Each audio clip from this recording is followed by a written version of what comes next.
In this lecture, I'd like to start talking about evaluating scientific claims, things that we see out in the media or when we're researching a topic, and get a little practice with kind of picking it apart and critically analyzing it and deciding if it is a weaker or stronger argument. So let's kind of refresh with a little bit about communicating science here. So, whenever you craft a scientific statement, it's really important for it to be a strong statement that's easy for the reader to evaluate critically. And the same goes for any scientist or person making a scientific claim when they're writing or speaking. It's important to make this easy to understand and easy to critically evaluate. So, when writing or when speaking, this is what we're looking for in scientific arguments. And the most important one is in bold here at the top. It's that a claim is made and it is followed with evidence. So there is evidence with a claim. Now, the evidence needs to clearly support that claim. It like can't just be like evidence that my cat is like nice, but that means my claim the sky is blue, right? They have to really clearly be connected. And this is best communicated by explaining the connection through scientific reasoning. So that's where we get that give a claim, cite your evidence, and then connect it all together with an explanation that is based in scientific reasoning. That's our CER format. Now, the level of certainty of the evidence should also be transparently communicated, either directly or by showing the amount, the objectivity and the strength of the evidence. We'll talk about that next. And then statements or arguments also need to be open to critical peer review by the scientific community. Remember back to that checklist of what is scientific? A really big part of that checklist was that it was something that could be reviewed and that participated in the peer review process within a scientific community. That is the ability to critically review, to test each other's work, to try to replicate it is foundation of how we together as a society increase our scientific knowledge. So there are a few ways to kind of accomplish all of these things, and you may have your own style, and you'll read or hear lots of different styles of this too. But this is what people are looking for. They're looking for an easy way to see that you have a supported claim. You can do this with the scientific idea, expectations, observations format for a scientific argument. You could also do it with claim, evidence, reasoning for a scientific argument. So it doesn't have to be super strict within these parameters, but it makes it easier. So before we actually start evaluating some claims, I want to share a tool that I find helpful in this process. And it's kind of breaking down what is scientific certainty. So we talked about the scientific process before and how we get laws and we get theories from observations and testable ideas. And so when we're really certain of something, we're in this law and theory. So this has just a lot of reproducible evidence with multiple lines of support for that as well. And so this is up on the end of very certain. And then when we're in this kind of hypothesis observation area down here, we're less certain. So we have some observations that support an idea. However, we don't have a lot of observations doing it, or we're still in that testing and reobserving and refining the hypothesis process. So when I'm actually looking at any sort of scientific claim, there's three things that I try to evaluate. It's the amount of evidence that we have, the strength of that evidence, and the objectivity of that evidence. And sometimes it's harder and sometimes it's easier to kind of see through this. And this evaluation process I'm doing is me interpreting someone's information. And so that in and of itself isn't an objective process, to be fair. But when we're looking at the amount of evidence, we're trying to gauge, is there an overwhelming amount? Is there just test after test after test, all confirming the same thing in different styles? Is there lots? is there one observation, right? And so think of that, that's a huge spectrum. And we're just going to kind of relatively place this, right? There's not an exact right or wrong answer. Now I then think about the strength of the evidence. So something that is a really strong set of evidence to me is actually going to have multiple ways of proving something. So we call that multiple lines of evidence. And so that's up at the high end on strength. So up here, sorry. Which is, I have this idea that I want to test, and I'm going to test it in a couple different ways, and they both lead to the same conclusion. That's very convincing. That's strong evidence.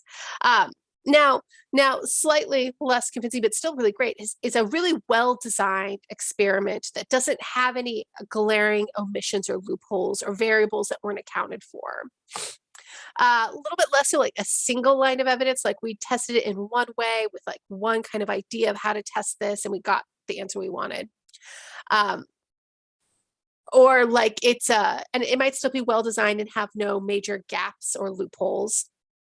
And then kind of lower on the scale would be something that's like a classroom experiment, like something that we would do like on our level in a simple at-home lab, right? That there is definitely one line of evidence, but that it is maybe not the best designed experiment, or that it's a well-designed experiment that has multiple holes in it, loopholes, or areas where there's questions or variables that are like, well, what about? But what about is the we're not quite at no loopholes yet. Or we could see that the evidence is just completely unrelated to the claim. That would be weak evidence, right? It's unrelated. And then lastly, objectivity. And I just have kind of 2 points here. There's objective and subjective, and it's not just a black and white issue, right? Like that is in and of itself a spectrum right there. A subjective thing is something that is going to be closer to me, that maybe I have a vested interest in, and is from personal experience possibly.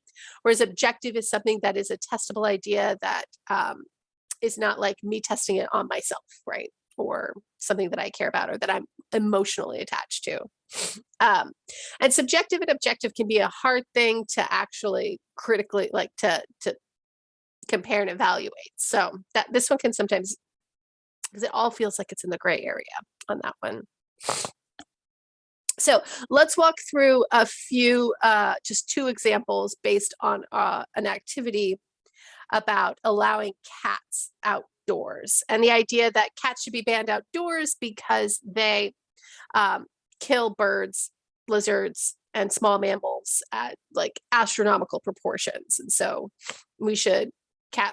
domestic cats should stay indoors. So both of these arguments, just to make it an easier comparison, are going to take the position that cats should be allowed outdoors. And we have 2 examples that are here just to play around with these scales to kind of get used to them. So first of all, I'm going to highlight a few things. So first statement is cats must be allowed outside to lead healthy lives. That is our claim right there.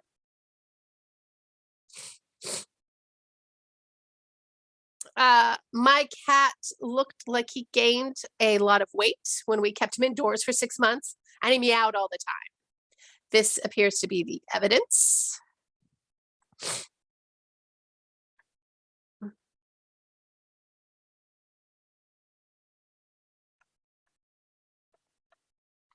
To be healthy, all cats, like my cat Drogo, need to exercise outside. So that is trying to take that evidence and link it back up to the claim that cats should be allowed outside. So let's now take a look at the amount of evidence, the strength of evidence, and its objectivity.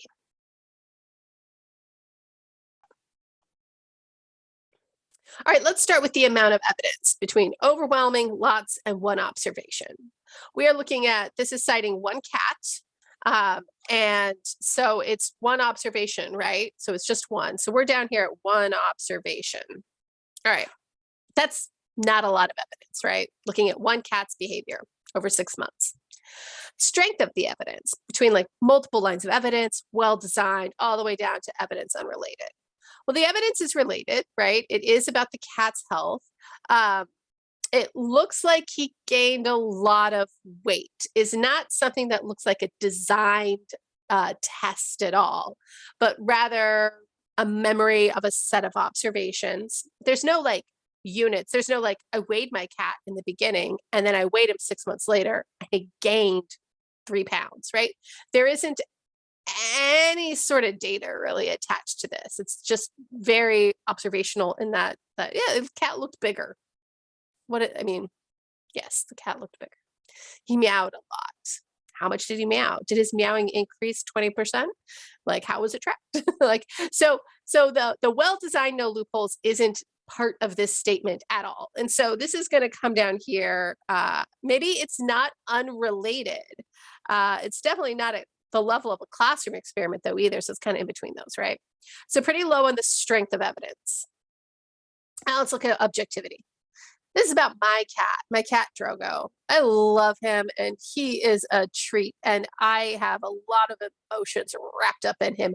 This is not objective evidence at all. This is like my perception of an animal that I care about and I feel like responsibility for. And I mean, then you could just, you could pull in all sorts of my own like experiences and layer those on top of my perception of like what weight gain is or isn't, and like how I've been damaged by society and my perception of weight gain. And I'm gonna just like pour that onto it, layer it onto the cat. Oh, this is a mess. There's nothing objective about it. So we're gonna put it subjective. So all of these things here are real low on this, and we don't have like some magic formula here for certainty, but I think we can go and say that we're going to be at the very low end of the scientific certainty for this claim that cats need to be outside. All cats need to be able to be outside to be healthy, because my cat looked like he kind of got a little bit fatter and he meowed a whole bunch when he stayed inside for 6 months. So they all need to exercise outside. Like, this isn't a strong argument at all. All right, let's look at a stronger one. And you may disagree with it, but that's okay. Like, it's not meant to be agreed with or disagreed with, but we're just looking at the strength. To prevent the unnecessary loss of cat life by abandonment and euthanasia, cats should be allowed unlimited access to the outdoors. There's our claim.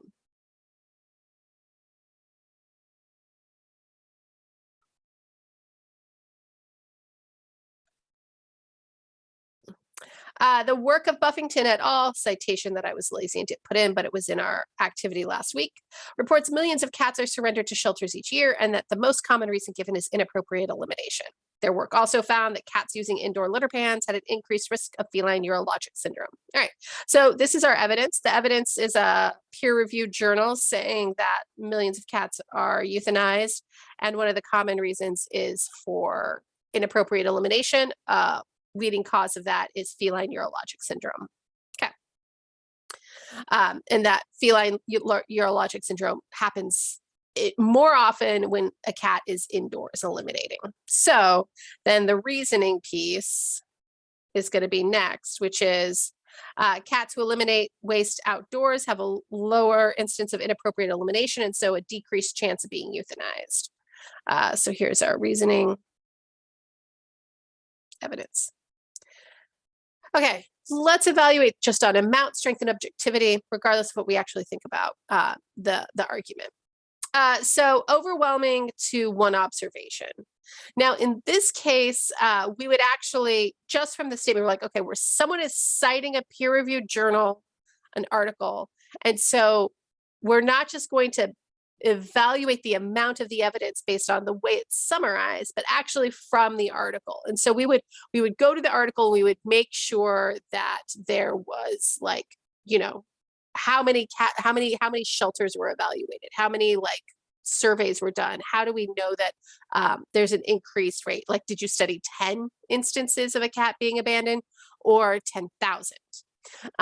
And so you would go back to the article to understand that for the amount of evidence that led to this piece here. So we'll just kind of skip that part, and we'll say it's probably about in the middle. Like, it's not overwhelming, but it's pretty good. We'll say they did a great study, it got in a decent journal. So we'll put it around here in the middle. Now let's look at the strength of evidence. Multiple lines of evidence and single line of evidence or, not really, it's unrelated. So in this case, it's one line of reasoning, right? There's two pieces of evidence that are linked here to support the argument, which is that cats are surrendered because of inappropriate elimination. Peeing indoors in a litter box increases inappropriate elimination, right? So it's those two pieces together, but coming from the same article and study. And so this is really just one line of evidence. This is one supporting piece about cats' urinary habits that can cause their abandonment or not. So I would put this in single line of evidence. And again, how well designed the experiment is something that we would go back to that article and evaluate by looking at their methodology. So, sorry, let's put this in the middle as well. Objectivity. All right, this one's not about my cat. This is about a bunch of other people's cats. And my evidence here is not my observations, but someone's like designed, study, test. They had an idea, they tested it with a clearly designed objective test. And so the objectivity is a lot higher than it was on the other ones. We can call this more on the objective side. And again, a thorough reading of the original evidence, it would be necessary to really kind of suss out exactly how objective it is. All right, so just looking at this, we're not talking about a law or a theory. There's nothing totally certain here. However, we have something that's going to be more in the middle of this scale of scientific certainty. So it's a lot stronger of a scientific argument than what we saw in the previous one. So all of this isn't a black and white issue. This is all intended to help you navigate the many claims that are coming at you, and sometimes with evidence too. And to kind of start building an intuition or a sense of which of these are really founded in reasonable scientific certainty. Now, scientists tend to, we love having words mean actual things.